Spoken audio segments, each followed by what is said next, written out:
buzzer beater in Vegas, though. Yep, Side Tape against Kansas State.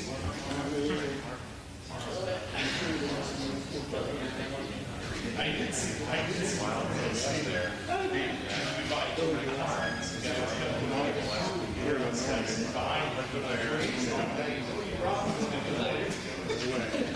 Apparently you've been traveling together for 9 years.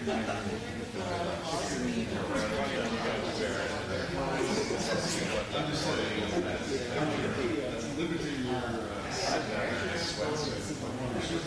I remember going to this you were there too. It's like,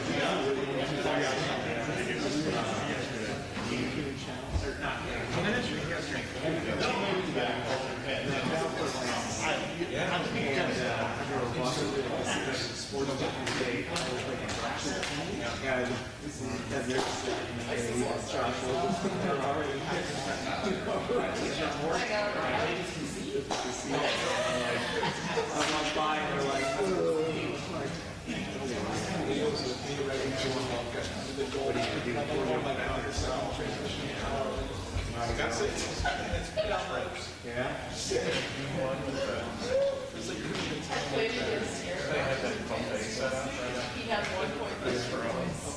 Right. I had top rating. beer right there. The free beer. And then the, oh, man. Remember, you sit on the Bobby's beer, and then okay. It was like somebody you were with Ron Baker's and she said,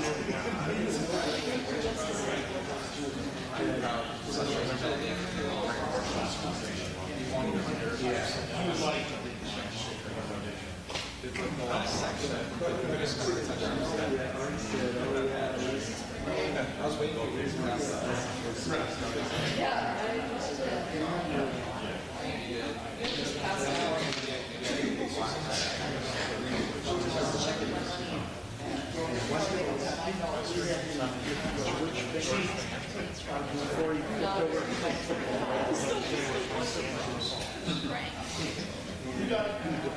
Norm McDonald.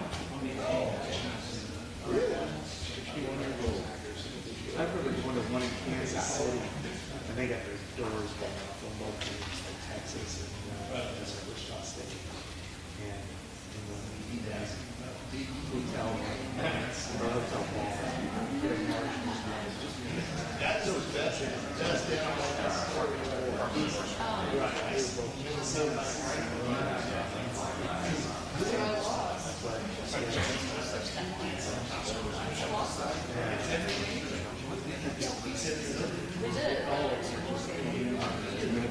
You spend more than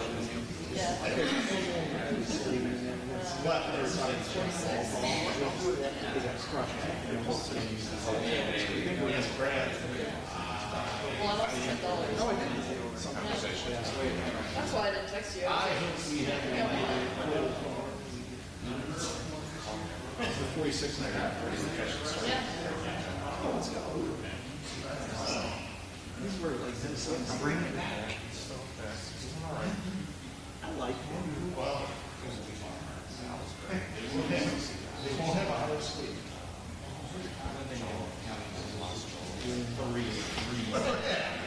I talked to Jordan, you know, on a radio show.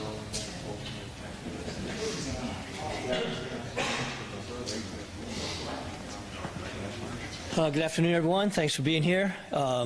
Tomorrow's interview, so I don't forget, Kelton Copeland, wide receivers coach. We'll do that at 11 a.m. Zoom. We've announced, you probably see it hitting the newspaper or the news that Penn State is officially sold out now. There are tickets available for this week and next. Both this week and next week will be 2:30 starts with BTN this week and then FS1 the following week. And with that, we'll get to Coach.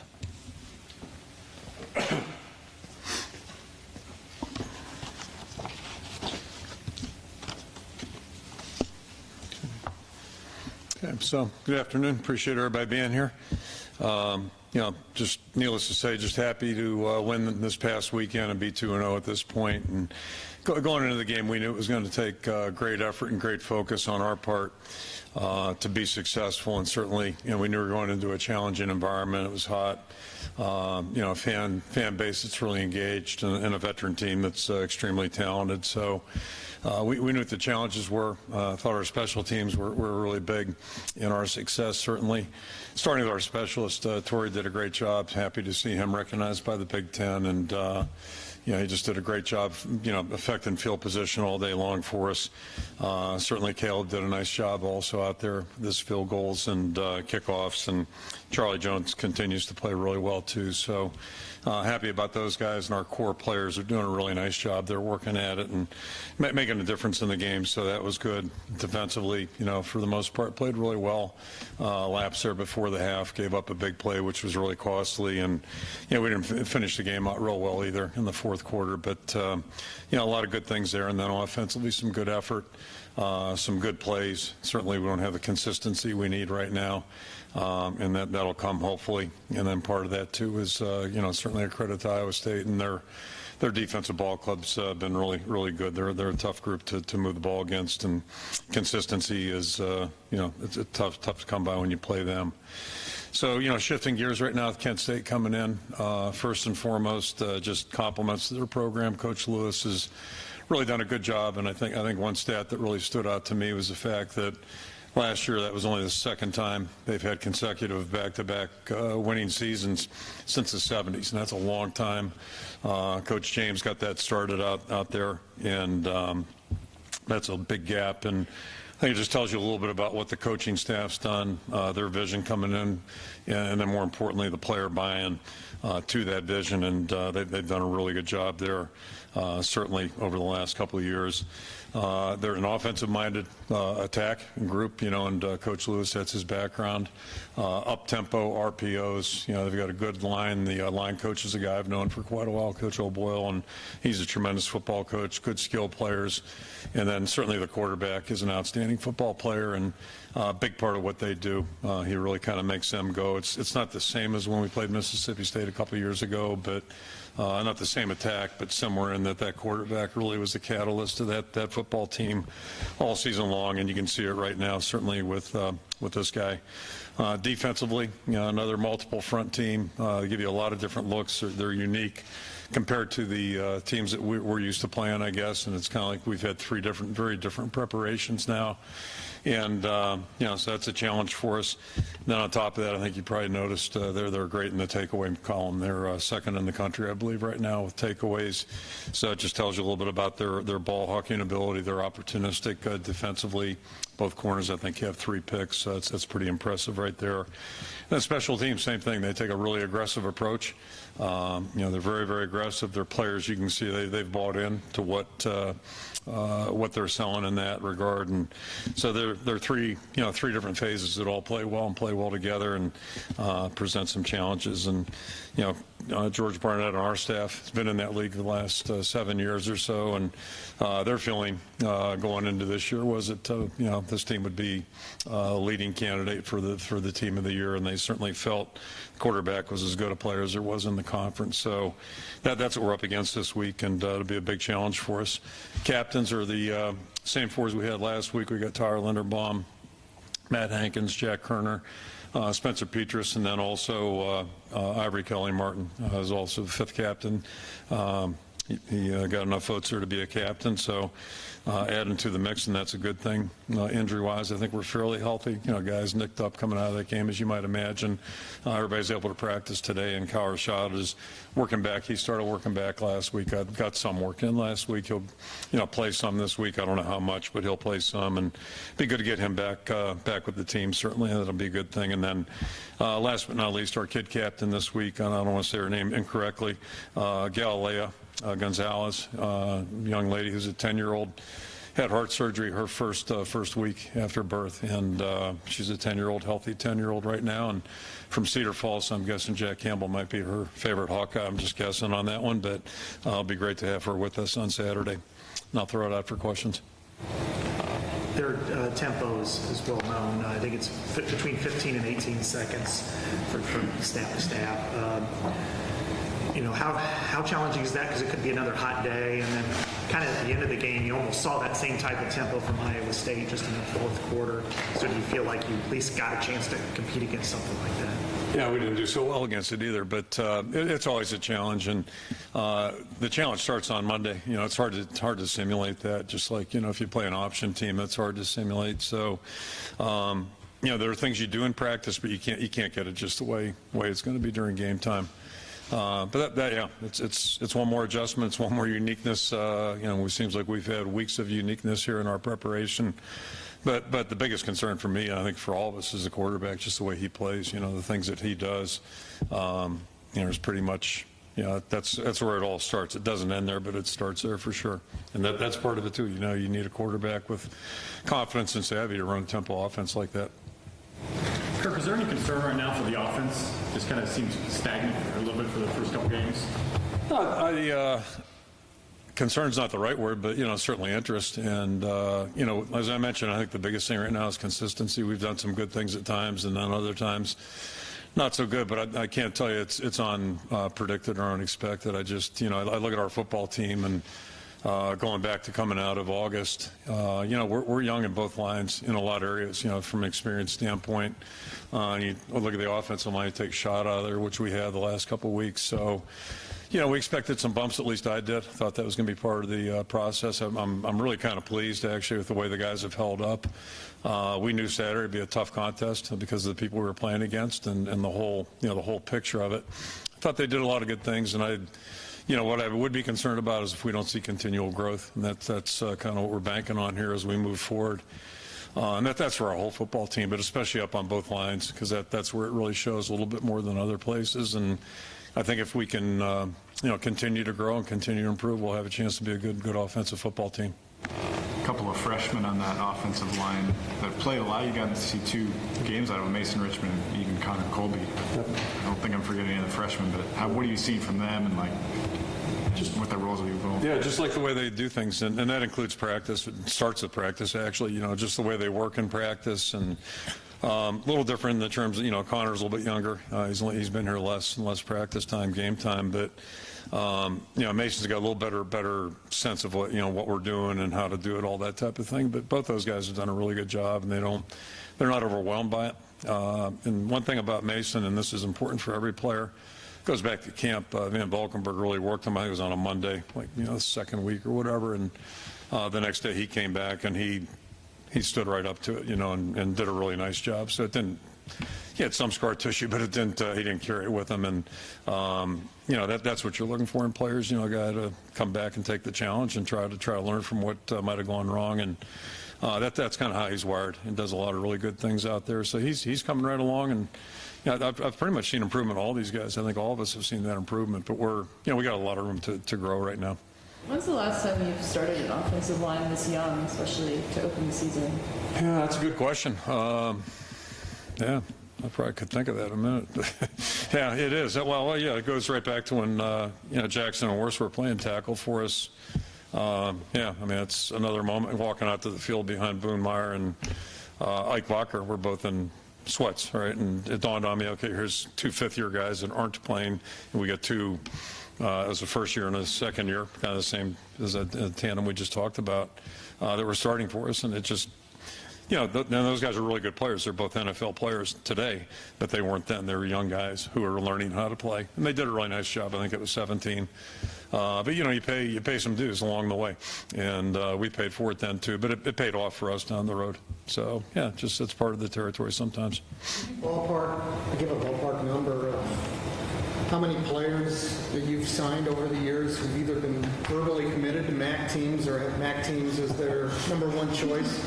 Yeah, I can't give you a ballpark number, but I've joked about that a lot of times with our staff that we waste a lot of time recruiting. We should just wait till the MAC schools get their guys lined up, and then we should go poach before signing day and try to. I swear to God, I wonder about that sometimes. I call it the MAC All-Stars, but you could field and go. There's an article a couple of years ago about one of the Super Bowls where they went through all the guys in the MAC, from schools from the MAC, and I'll tell you, it was very impressive. I'll go back to 20-some years ago when I got here. The best quarterbacks in the country were in the MAC, starting with Roethlisberger, and Marshall had a couple. Who am I leaving out? But they've had some really good players in that league, and we've especially Kent State, ironically, Jovan Johnson, Terry Roberts. I mean, we've snagged a couple guys from them. So I say it half jokingly, but that's how fine a line it is in recruiting too, and what you can't measure a lot of times are intangibles with players. And Jovan's a good example. He's maybe a half a step slow, quote unquote, but he played pretty good for us for 4 years, and then made a long living in the CFL. Just all's fair, and I know players have verbally committed to Iowa and then gone elsewhere. Sure. But yeah. Is it just law of the jungle, or It is. I mean, to me, it's recruiting. I coached at Maine 3 years, and if a Division I school offered one of our guys after they committed, big fish eat little fish, and that's just how it works. And we've had players taken by other quote unquote other universities that were more noted, and I'm thinking of one in particular. We were down in Tampa. This is probably like in 2008, I think, at that game. We had a tight end committed, and a bigger school took him, and I'm not sure they even needed him. I think they just wanted to make sure we didn't get him. I really believe that. But nonetheless, we didn't get him, and so that's just you can't. That's like recruiting until guys sign the papers. Nothing's written in ink, literally written in ink. So that's the way it goes. And one more question, Ms. Payne.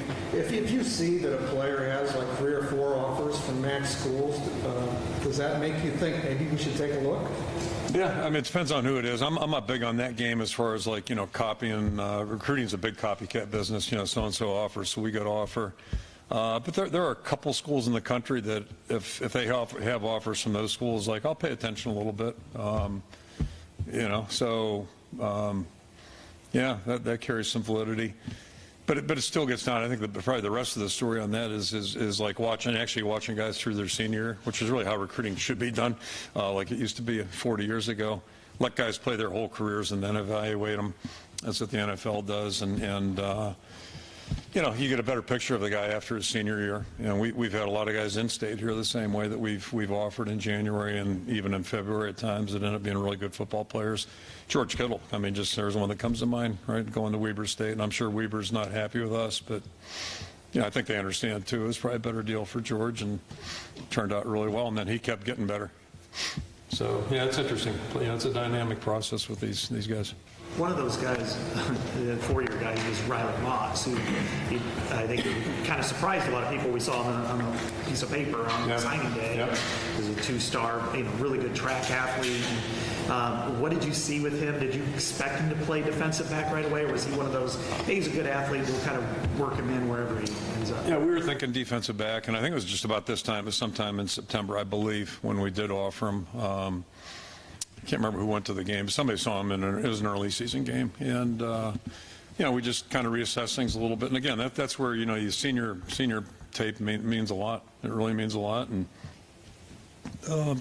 having players in our camp helps us because at least we get a feel for their personalities and those types of things. But, we weren't sure about Riley, but pretty sure now. I'm glad we offered him. And, he's a great kid, besides being a really good football player.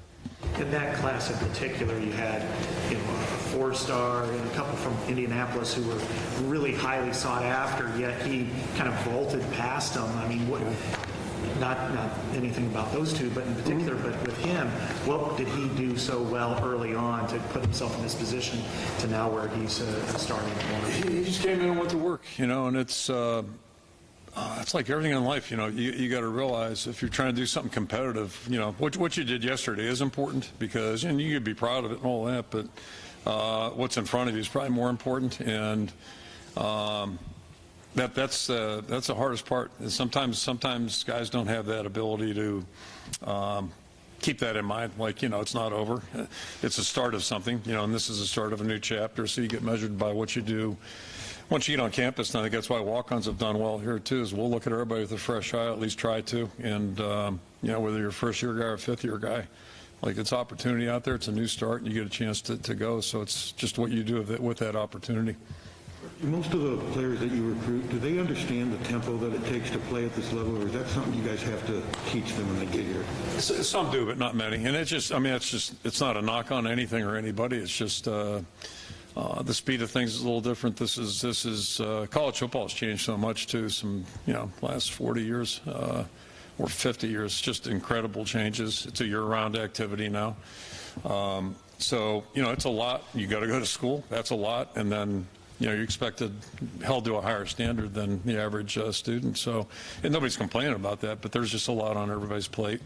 So it takes some guys just walk in and have no problem with it, and other guys, it takes a while to get traction and gain traction. And sometimes you see it in careers too, like where guys just are kind of like spinning their tires a little bit, and then it might be year 3, 4, or 5 where they really take off and go. So as long as a player's trying, you just never know what's going to happen, how they'll develop.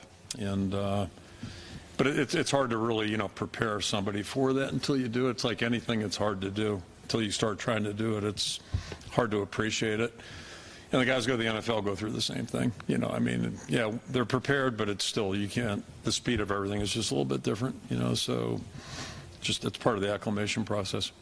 You've been ranked high before in your career, but not ever this early in the season this high.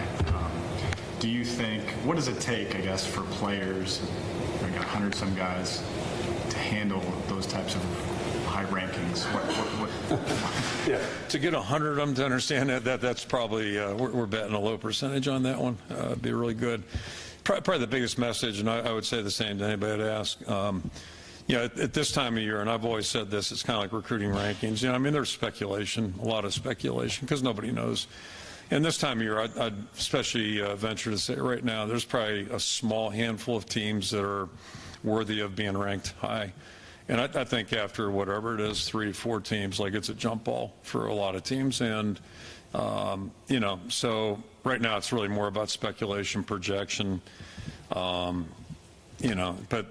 I know that. But I don't know, hopefully our players understand that. We've won 2 games and we're thrilled to death to be 2-0. It's the best you can be.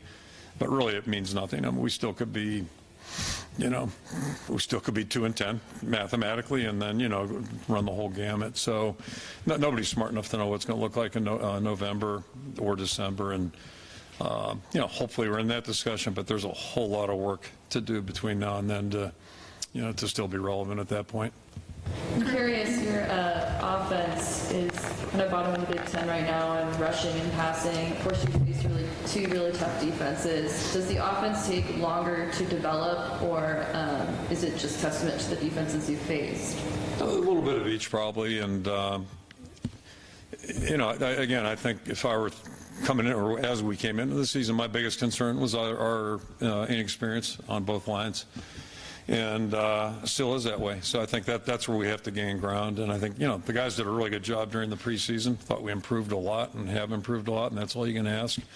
And we'll continue to improve, and we'll start to mesh a little bit better. And as long as we practice well, and then we've got to go out and play on Saturdays, because there's no substitute for it, and game action and all that. And that's really what you're working for. So, I'm not standing here today saying, geez, I don't know if we're going to make it. I feel good about our chances, but of us becoming a very good offense. But we're not there yet, and I think we're all aware of the work that we need to do. Kirk, in both week 1 and week 2, the officiating crew for your games has included a woman, which is becoming more and more common. But how important do you think it is for the young men in your program to see women in prominent roles in sports, especially in this day and age? And I think it's going to be 3 weeks in a row. I think I'm correct in saying that. So I got to be telling you, be honest with you, I haven't thought a lot about that. All I hope for is that the people that have jobs do jobs well, and I think that's kind of hopefully how people look at the world in general. So, I've got respect for any official, anybody that's working those games that works hard, and typically, I can say this, being back now 20-some years, 22-plus years, in our conference, we've had people that are really, my sense is they're really committed. I can only think of one official in the last 23 years that I can't say nice things about, just as, and he didn't last long in the league. I think other people figured it out too, but for the most part, these folks are out there working really hard. And it was a he, so I gave that one away, right? But they work hard, they care about what they do, and we have a crew in here every August. They come in when they work one of our scrimmages and do a clinic with us and educate us on the changes. And just, when you get to see these guys in a professional environment like that, you really understand, A, they know the rules better than we do typically, and then also they take pride in that. They take a lot of pride in that. Robert Smith is a guy, obviously we know him very well because he's one of ours, and unfortunately we never get to benefit from his expertise because he's an Iowa grad, can't do our games. But I know just how serious he takes it all, and that's all you ask for anybody, whoever's working the games or, whatever role they may be in. I got total respect for people that are prepared and then go out and give their best effort. Coach, if you think back to the 1981 Rose Bowl team, led by the defense, the punter was oftentimes maybe the best player on the field. Even though it's 40 years ago, is it fair to maybe draw some similarities from that team to this team? I've already done that, behind the scenes, but just in a kind of joking way. I'm hoping our offense will develop. I think it will. But really, that's kind of how we won. We let Reggie, change field position. We had a defense that was extremely ornery, and then, when we got field position, we usually got points out of it, and played 2 quarterbacks that year. So, things weren't perfect, but we found a way to get it done, and that's ultimately that's the objective, is to win games like that. It's not win at all costs, but we're keeping score, so we're trying to win each and every week, and that how you do it really doesn't matter to any of us. It's just about what can we do to be successful. And I'll go out on a limb here and say, one of these days we're going to be in one of those 41, 48 games too, which I hate, but it's going to come. And so it's just that's football. That's the ebb and flow of football. You never know what it's going to be. And really what good teamwork is everybody just kind of playing off the situation and getting the job done. But I don't mind telling you, having a punter who can impact field position is really, boy, it's a treat, actually. And he's an unbelievable kid. I mean, he's just, like, you guys have met him, right? He's one of the nicest people you ever meet. It's just unreal. What a great story. Did you see this coming from Torrey? No, absolutely not. No. I mean, I was hoping he was good, but, wow.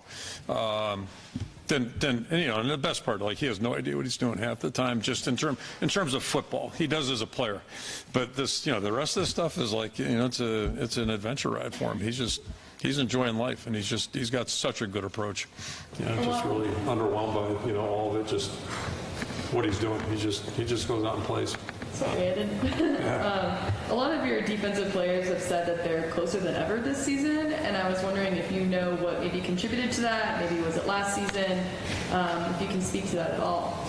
Yeah, it starts with they take pride in what they do and what they're trying to accomplish, and they're a good group of guys. I mean, they're really and I'll start with Matt Hankins just to give an example. Had he left here after last season, I would not have been surprised. That is the trend right now for players to leave, and a national trend, not just here. I mean, that's just what young guys do now. I think that showed a lot of wisdom and judgment on his part, and probably 3 years ago he wouldn't have done that, I don't think, but that's the way he's evolved and developed. And so start there. You get a guy like him who's a really, really good player and a really good guy and a good leader. He's developed into a really strong leader. There's an example right there. All these guys are really unselfish guys. They just want to play hard. They don't care who does what. And they're generally happy for each other. And they're and it's good to see developing stories too, like Justin getting that play the other day. Last year it was Kerner knocked the ball out right on the turnover, and here's another one. Boy, those were huge plays in the game, both last year and this year. 2 different guys, Kerner last year, and now it's Justin Jacobs. So. Now it gives him a little bit of hey, I'm part of this. This is fun, all that kind of stuff. So we see that growing, and that's good to see. Especially with the age of NIL, we're in a world where individualism is starting to take more value. How are you getting them to buy into this mindset that, it's not about individual statistics? You can do both. I mean, you can be an NIL star, I guess. I guess you got to be savvy on social media. It sounds like that's a big part of it, and.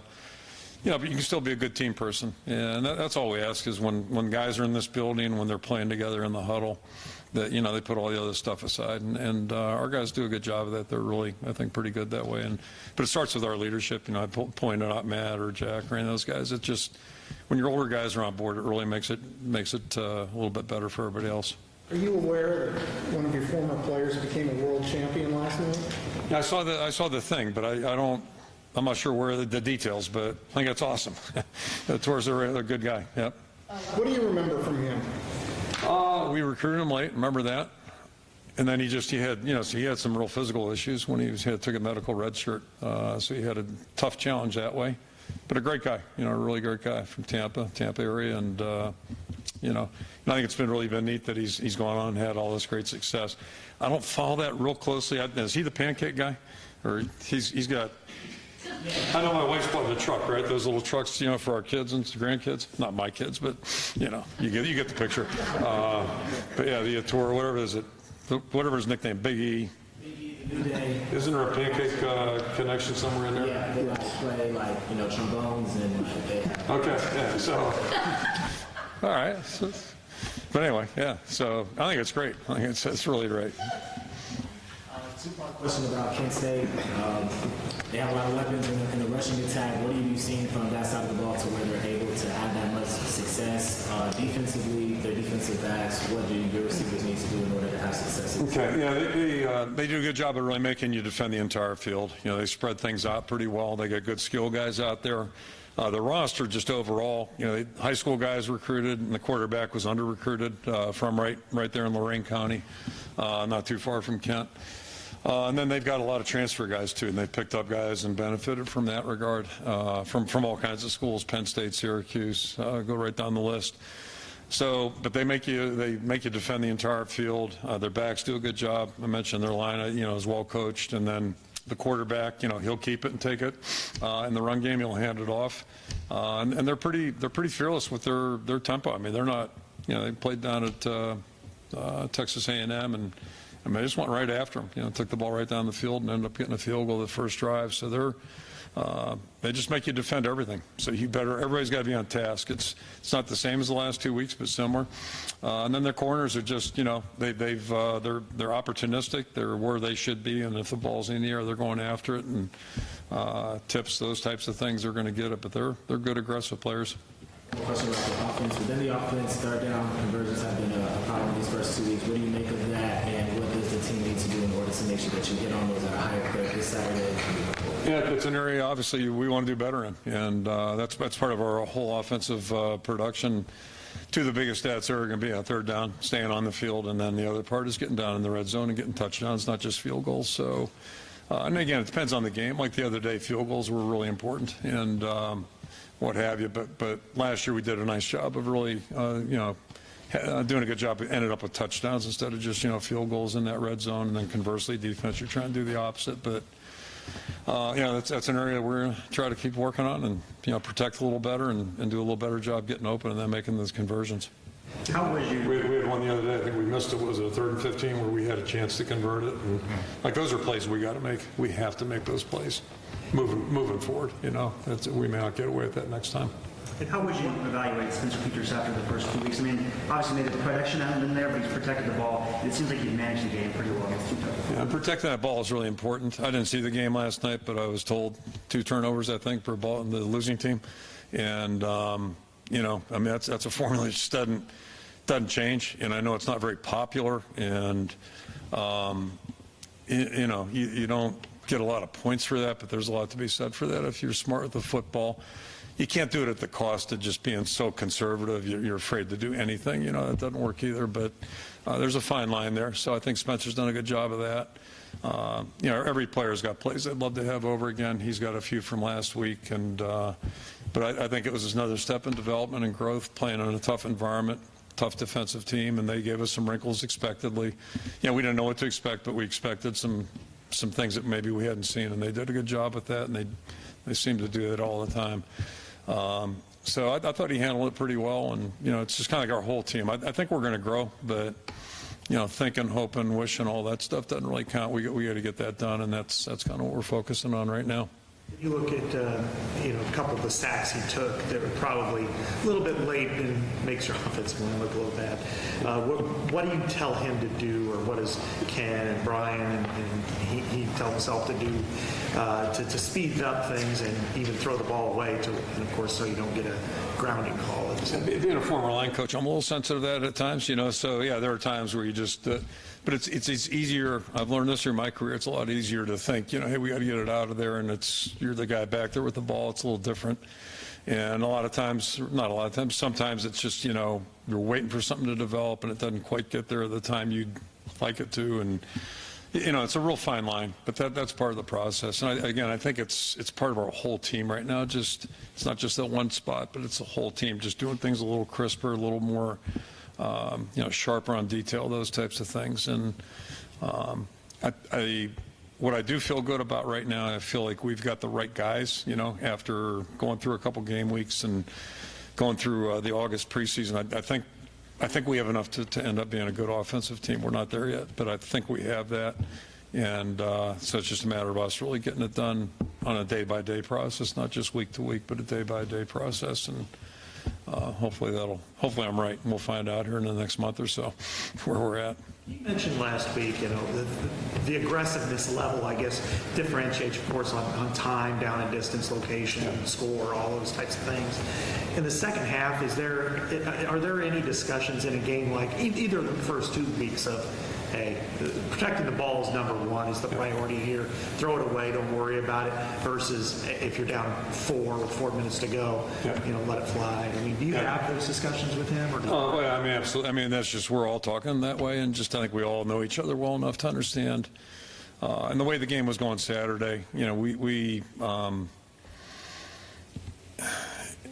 you don't want to do is blow an opportunity and start getting reckless or whatever for statistics or whatever. I mean, things could have fallen through, but our defense was playing pretty well. We're doing a good job in the special teams, and the clock was really our friend, and ball possession was our friend. And, we'd like to run the ball better in that second half. We didn't do that. At some point, we're going to have to get better at that in those kinds of situations. But, the biggest things that, would have screwed Saturday up was, us turning the ball over in that second half. So there was no need to be reckless or, crazy at that point. And that could blow up in your face too, but it just, sometimes you go with the feel of the game. There's some games where you just, you feel like the momentum's going a certain way and you play to that circumstance. Okay, thank you.